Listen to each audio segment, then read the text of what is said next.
Hello, everyone. My name is Chastity Davis Alphons, and I'm a mixed heritage woman from the Claw-Emin Nation and also have English and Ukrainian roots and married into the Silcotin Nation. We want to welcome you to our Makuk P. Salem podcast series for the National Indigenous Peoples Week and Month and Day.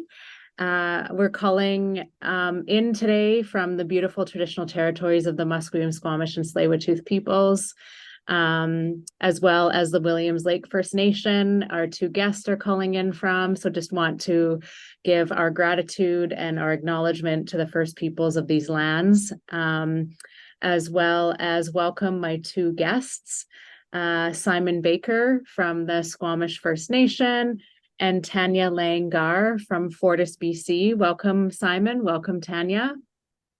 Thanks for having us. Thank you very much. I'm really excited to have this conversation with both of you today. So thank you for making time. I know that you're currently shooting an exciting series that you're soft launching coming up very soon. And we are so blessed and lucky and honored that you've chosen to do some of that soft launch with us here at Makuk P. Salem. And I'm really excited to let everybody know about this series. So maybe we can start off by just getting an overview of what the series is, the name of it, and what excites you about it. Simon, why don't you kick it off for us? Oh, all right. Well, the series is called The New Energy. Is it Talking Energy or New Energy? Which one is it? Either or? It's the new energy, and the website is Talking Energy. Gotcha. Okay. Lots of energy. Yes, I'm still catching up a little bit. So yeah, The New Energy. Tanya and I, almost 6 years now, we go way back. We sat down and Bruce Falstead at FortisBC sort of handed me off to Tanya, and she was just starting at FortisBC. And it was just about trying to collaborate and trying to talk about this truth and reconciliation or economic reconciliation, and seeing what type of platforms that we can show it or film it. So it was the conversation started 6 years ago with Tanya and myself. And it was just an idea. We just were trying to come up with some sort of idea to see how we could collaborate together and show what Fortis is doing in community relationships, in Indigenous community relationships, and showcase these nations that have relationships and what it looks like. We're in this new day and age of our Indigenous people taking back our lands and having them be economically viable for all of us. So working with and seeing what Fortis is doing has been amazing. So the New Energy is now, we're in episode 5, 4 or 5. Yeah, we're filming number 5 right now. Yeah, so we're just going into communities, and it's another thing is we didn't want to have a show that was highlighting what Fortis is doing and how great Fortis is, and it wasn't about that. We wanted to make this show about the Indigenous community and allow them to have a voice and tell the audience what it is like to have a business relationship with industry and what the future will look like. So that was the start of it, and now we're full go, and I'm just honored and privileged to be sitting here and talking with so many Indigenous communities and really the leaders that are in the forefront, that are taking this economic reconciliation and making it, making everybody accountable. So hopefully I answered a little bit of that. I can just keep going, but Tanya, help me. I don't think you need any help at all. Yeah, so it's really been a journey. This whole process has been such a remarkable journey. In that the first thing that it really started with is Simon and I developing a really good friendship. He's my brother, and we've shared a lot. We've shared our families, we've shared our times, and we shared this idea that story shapes culture. And if you want to change the culture, tell a different story. And so it was, how can we tell these stories of partnership, but really from that Indigenous perspective, that Indigenous lens. So FortisBC provides service, gas and or electric service, to 58 First Nation communities, and every community has a different story to tell. Every community has different priorities, different challenges, and different ways of meeting those challenges. And we wanted to show the community's perspective on how they're meeting those challenges and how they've chosen to partner with FortisBC to meet some of those challenges. And so being able to travel with Simon and with Real World Media, who is the documentary company who is creating this, and be in community and be with these leaders and learn, like really the learning has been profound.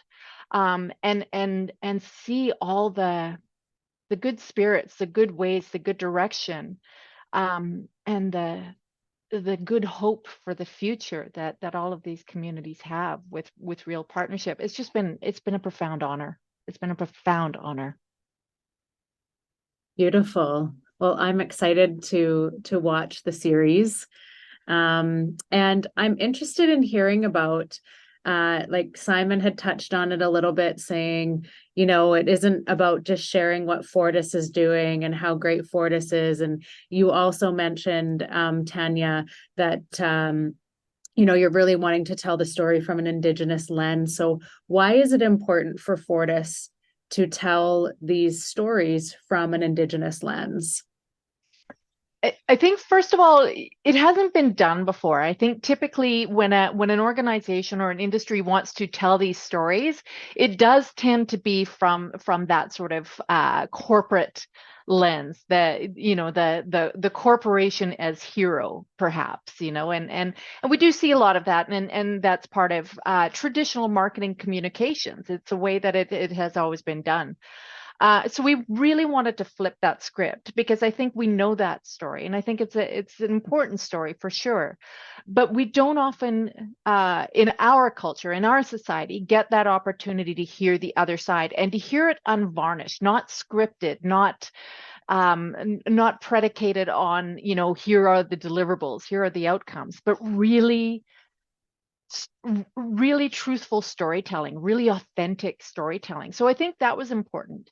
And when we were considering telling this story, we sort of had three primary audiences that we wanted to connect to these stories. The first and foremost, Indigenous communities, not just the ones that we provide service to, but around, because I think there are some inspiring stories that are coming through, including Simon's Nation, the Squamish Nation, and the work that they've done to create the Squamish Environmental Assessment agreement that really puts them on the level with all other regulators. Like, this is an inspiring, powerful story. And so for Simon to be speaking to the leaders of his community and talking about how many years of discussion with FortisBC brought them to this point, it's powerful. And I think that other communities can appreciate and see themselves in a similar story moving forward.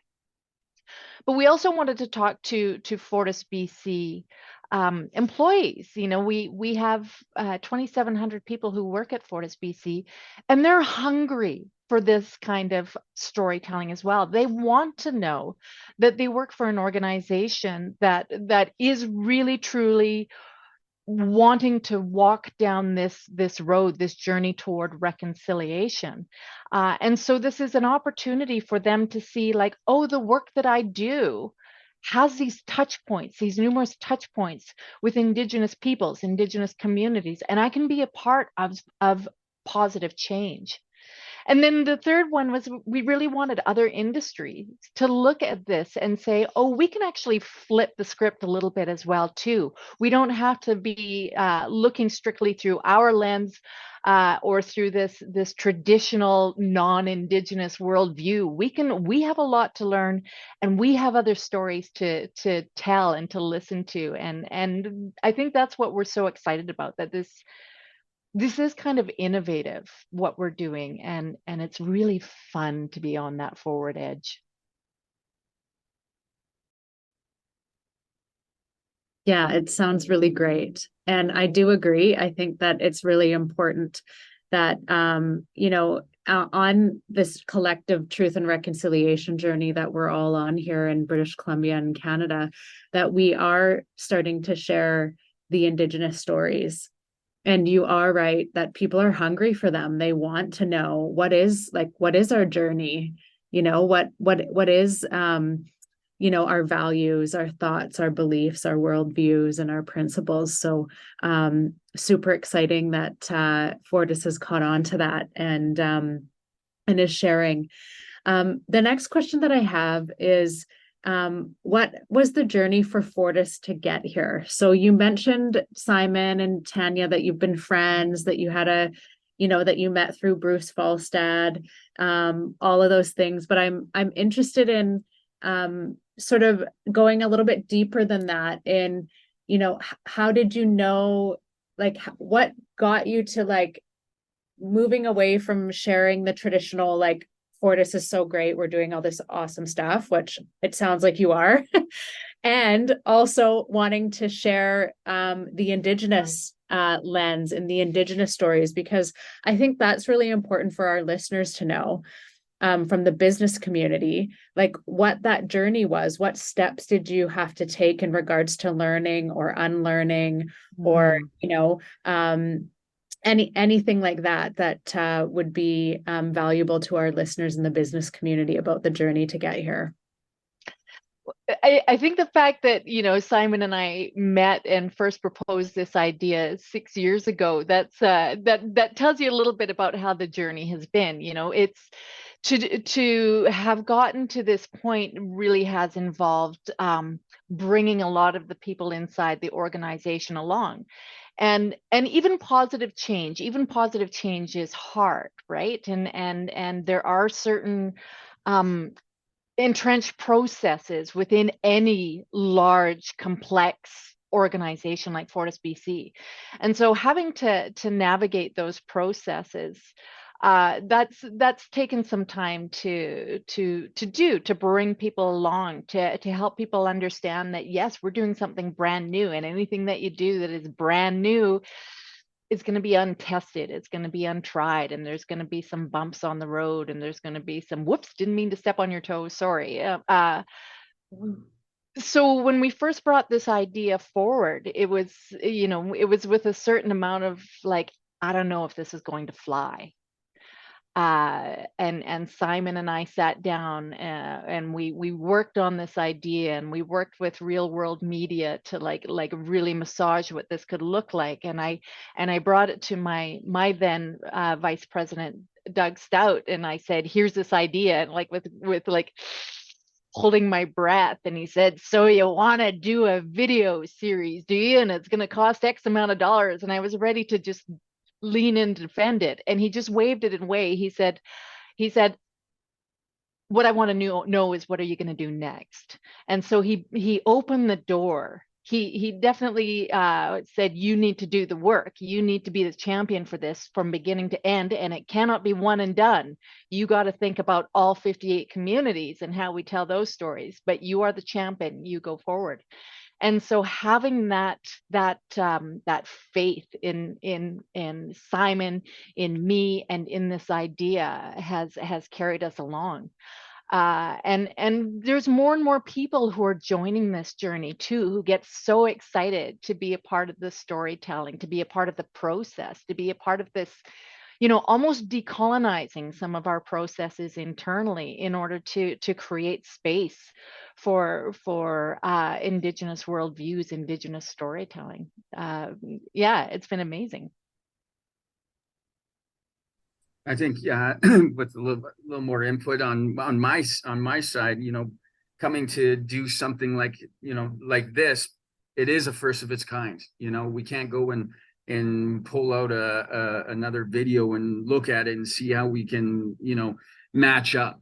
Everything was created from ground level, and now we're, getting up to mid level if we want to talk.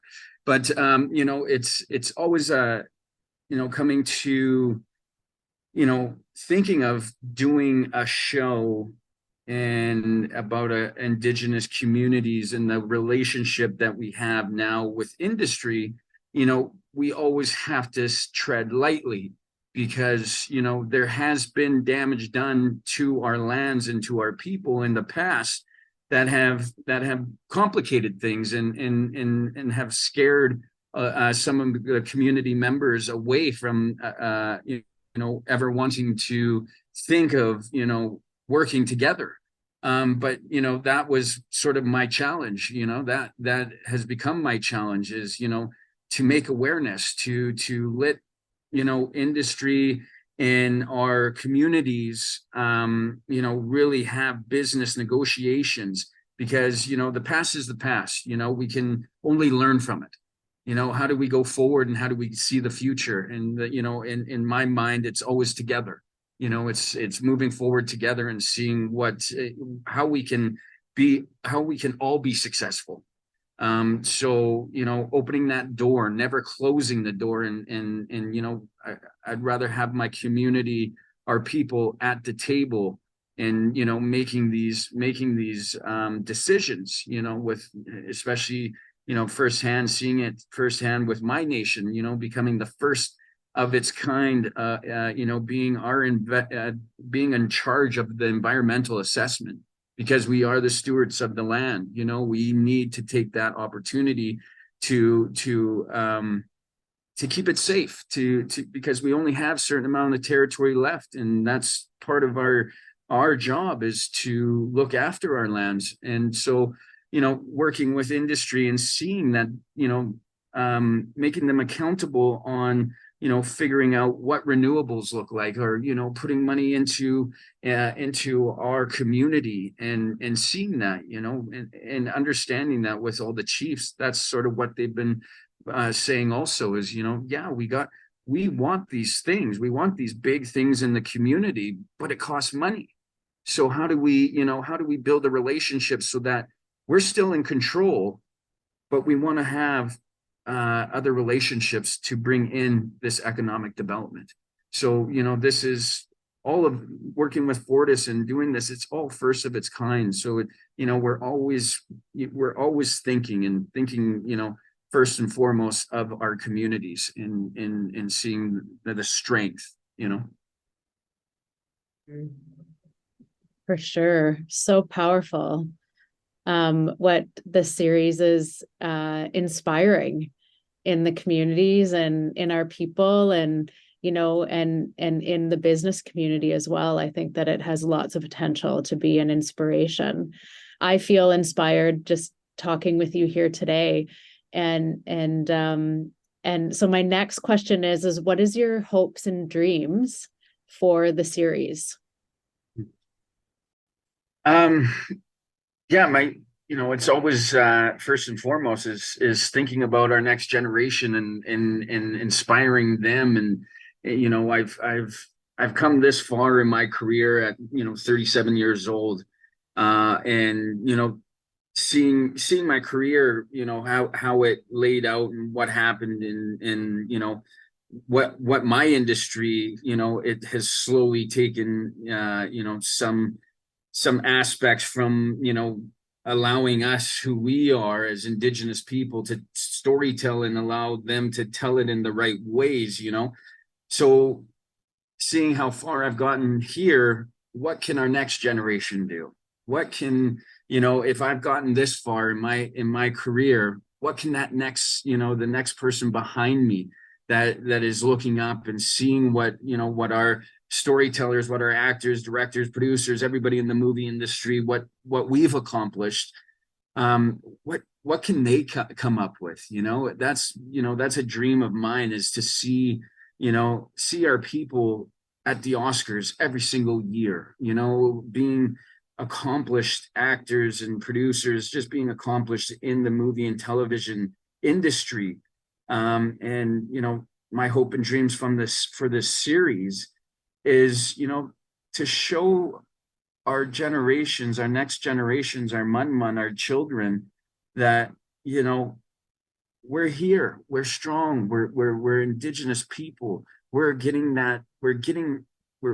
allowed to tell our stories the way they need to be told. Finally, let's all be successful together. Let's join. Let's all the communities, all Indigenous country, come and be together and see what true leadership and success can take us. We're starting to open up these doors into this economic reconciliation, and let's take this and form it into something that we're all proud of, and we can all be fruitful from this. So I want our youth to see this as opportunities to be successful, opportunities to be employed. Chief Clarence Louis, he said, if my people want a job, the job is there. They just need to come and grab the job, take the opportunity, seize the day, carpe diem.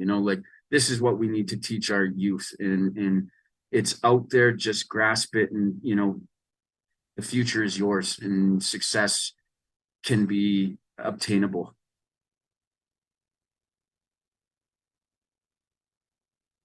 I love listening to Simon. Hopes and dreams for this. I am, I think, a hugely optimistic person, and I believe that good stories can create good outcomes. Story shapes culture. Change the story, change the culture. And I want people to be inspired by this. I particularly want non-Indigenous people to be inspired. I think that there are a lot of non-Indigenous people in what we now call Canada who want to walk down this road to reconciliation, but don't know how, and they're afraid of doing the wrong thing. And fair enough.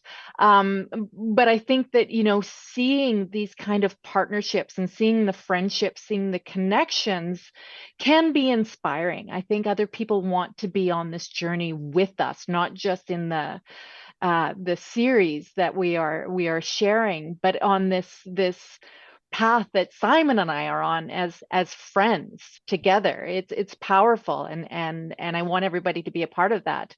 I want industry to be inspired and say, you know what, we can be walking this path too. We can be in true partnership, not checking a box to engage, but really be centered in this Indigenous-led relations as a way of not only doing good business, but being good people.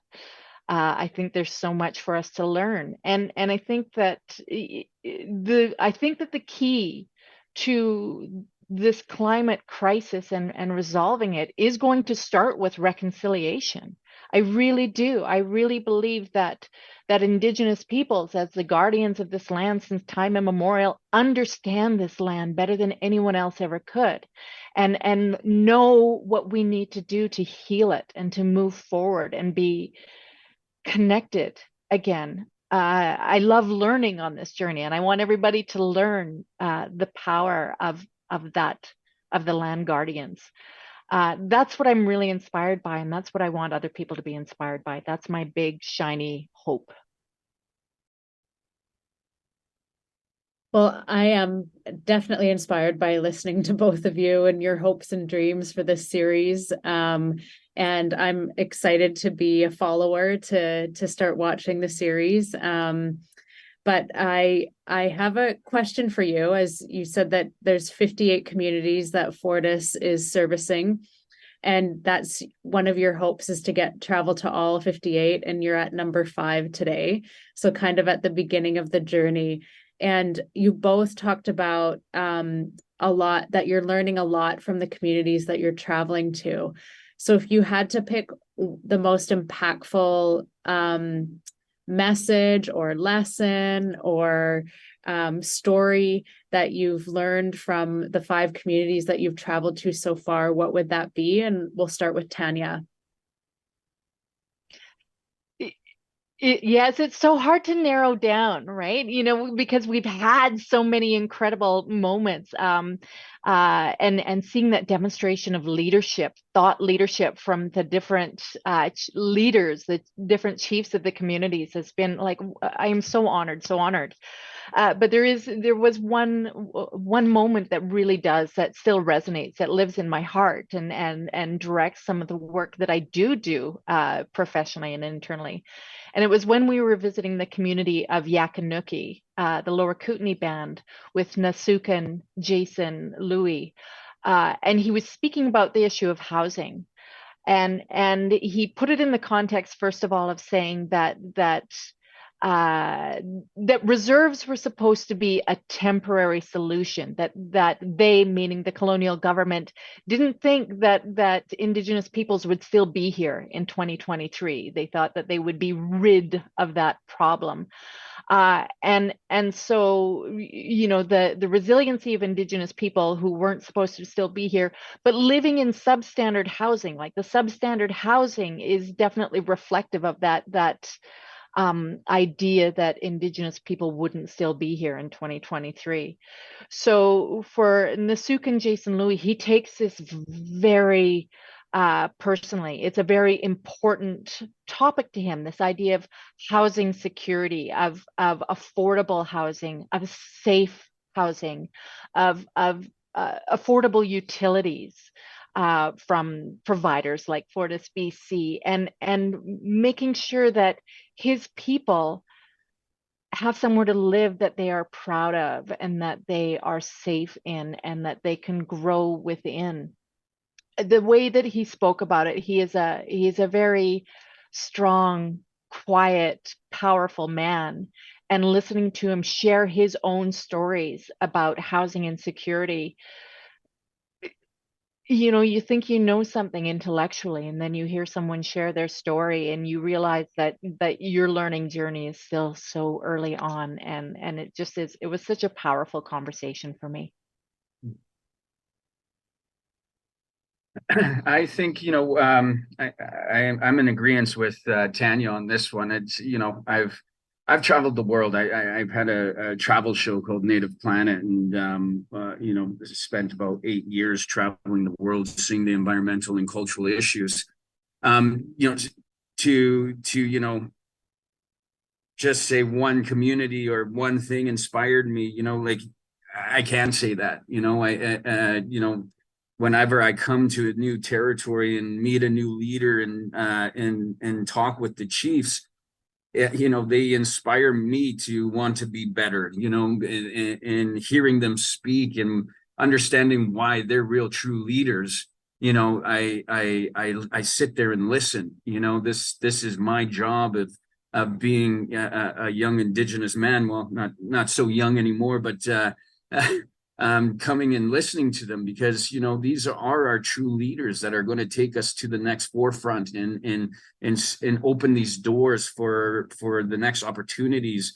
So meeting those leaders are really inspiring to me, and I take little pieces of everything that I hear or see what they're doing with their community, and I take some of that and put it into my back pocket, and hopefully I'll use it in use it in my repertoire down the road, and because that's what I'm supposed to be here for, is to listen, to learn, and hopefully teach down the road too. That's my saying is, I got to listen, you got to learn, and then you got to teach.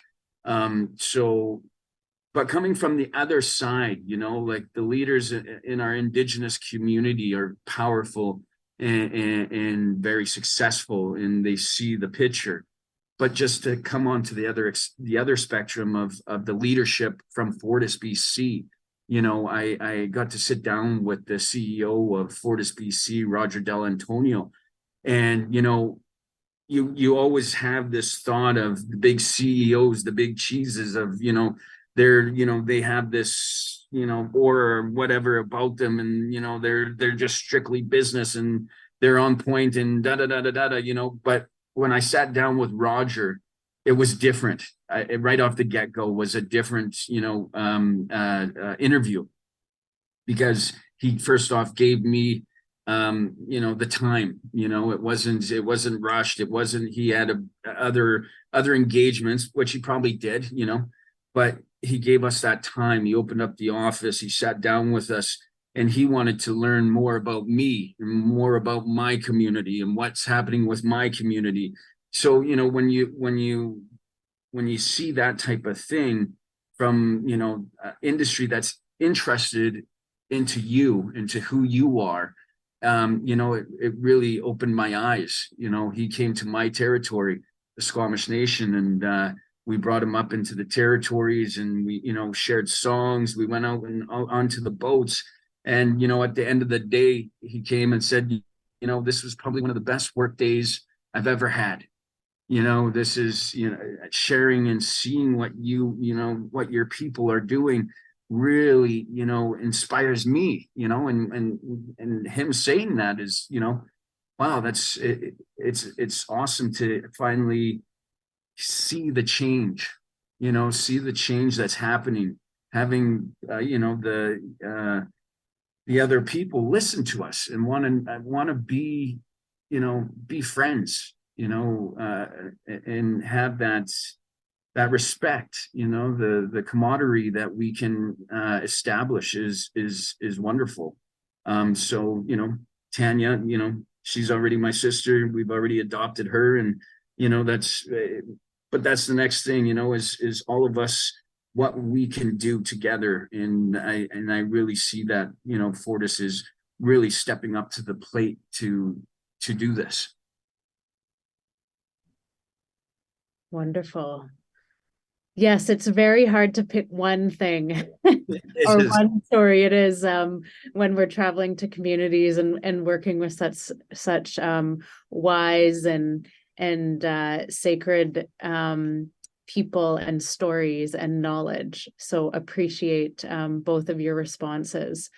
And to just wrap us up, I'm interested in what you want our listeners to know about the series. Where can they go watch it? And maybe what's next for the series? You've already talked a lot about, going to all the communities and all of those things, but just wanting you to share with the listeners where they can watch it, what's next, and those types of things. Tanya, you're better at this.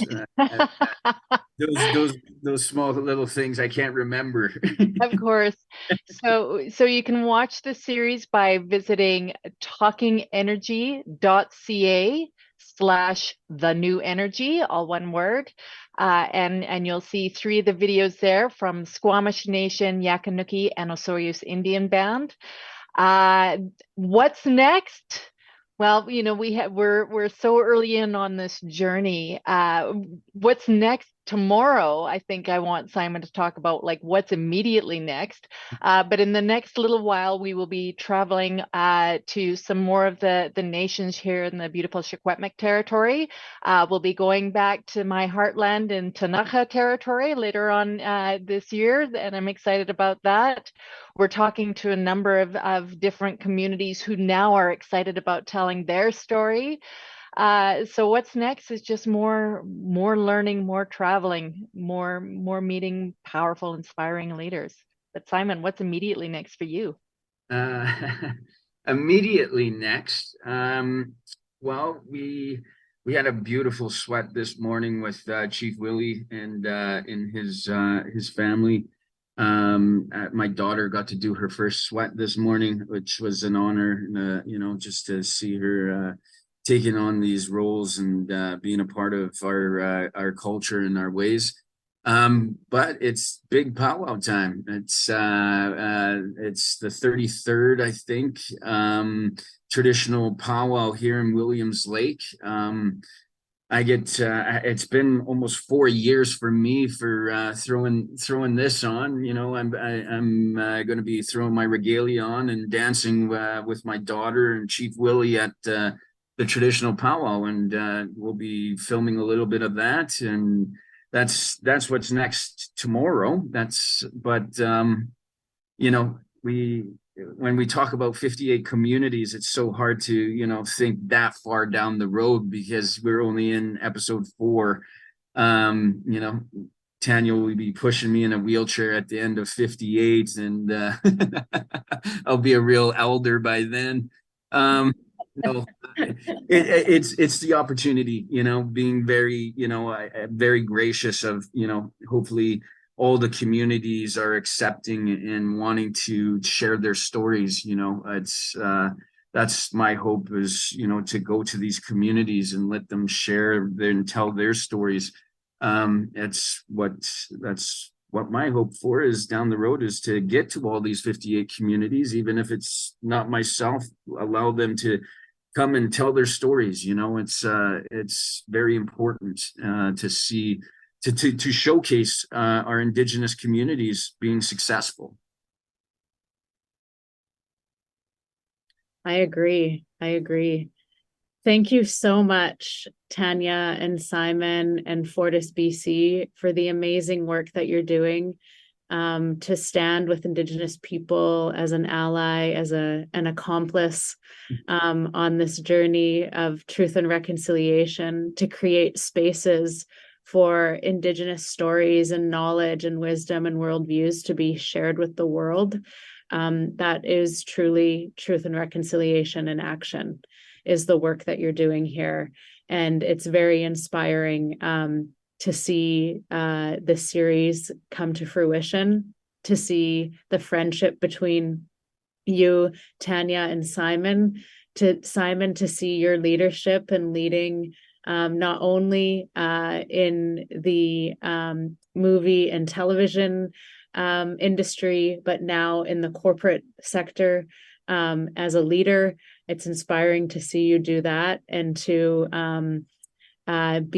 talk about being with your daughter this Father's Day weekend and dancing and singing in your regalia.